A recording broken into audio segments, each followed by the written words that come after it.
ერთ-ერთი კომენტარია ასეთი, რომ ცხიმიან საკვებზე მეწყება ტკივილი ნაღლის ბუშტის სავარაუდოდ თავის და უკანა ზურგის არეში გადადისო. პირველი ნიშანი ეს არის სარტყლისებური ტკივილი, აი ეს რაც გადადის. ეს არის ნიშანი იმის, რომ აქ ნაღლის ბუშტი და უჭუკანა ჯირკვალი ერთდროულად არის პროცესში ჩარეული. რო წარმოიდგინოთ ანატომიურად რატო ხდება ასე, ხდება იმიტომ, რომ ღვიძლიდან როცა გამოდის სადინარი უერთდება იმ სადინარს ნაღლის ბუშტის სადინარი, შემდეგ ეს საერთო სადინარი, ხო, ღვიძლის საერთო სადინარი ქვია, ჩადის 12 ნაწლავში და აი ჩასვლის პროცესში შიგნით გადის თვითონ კუჭუკანა ჯირკვალში პანკრეასში, სადაც პანკრეასის სადინარიც უერთდება. როდესაც არის კუჭის მჟავიანობის დაქვეითება, ამ შემთხვევაში იწყება ნაღლის წვენის შეგუბებითი პროცესები. ნაღლის წვენი ორგანიზმის რეცეპტორების მიხედვით განსაზღვრავს ნაღლის ბუშტმა რამდენი ნაღველი უნდა გამოყოს და ჩაღვაროს, ჩაიღვაროს 12 გოჯაში, რომ გაანეიტრალოს კუჭიდან გადმოსული პროდუქტის მჟავიანობა.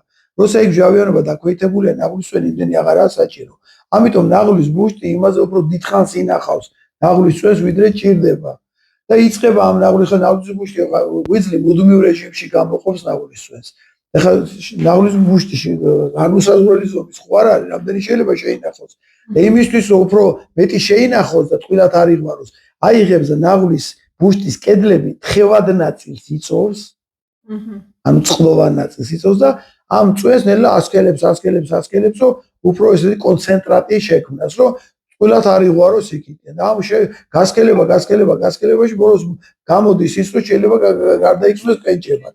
როდესაც შეიძლება კენჭები არ იყოს, მაგრამ ნაღლის წვენი ძალიან ის არის ბლანტია, უკვე ძალიან სქელია. და როდესაც დაჭირდა და ეს ნაღლის წვენი წამოვიდა, გაიარა ესე იგი პანკრეასი და უნდა გადავიდეს 12 გოჯში, იმდენად სქელია, რომ იქ გაეჭედა. ის სფინქტერიც ხო იქაც სფინქტერია და იხსნება და იქ ხვრელი არ არის, 4 მმ-ია მაქსიმუმ ნაღლის საერთო სადინრის სისქე. ეხლა იქ რო სქელია ეს არ გავიდა, გაეჭედა, ამ დროს პანკრეასი გამოყოფს ფერმენტებს, უნდა გაერიოს ამ ნაღლის წვენში და ერთად გადავიდეს, ხო? იქ რო გაეჭედა და ის ვერ გავიდა, ნაღლის ბუშტი აწვევა იქ წნევას ქმნის, წნევას რო ქმნის, ეს ფერმენტები გამოვიდა პანკრეასთან, მაგრამ ვერ გადავიდა 12 გოჯში და იწყებს უკან პანკრეასში შემოbrunებას და თვითონ პანკრეასის ანთებას. და სარტყლისებური ტკივილი უკან გადაცემათ ამ ბედში. მაჩვენებელია იმისი, რომ აქ არის ერთობლივი პრობლემა.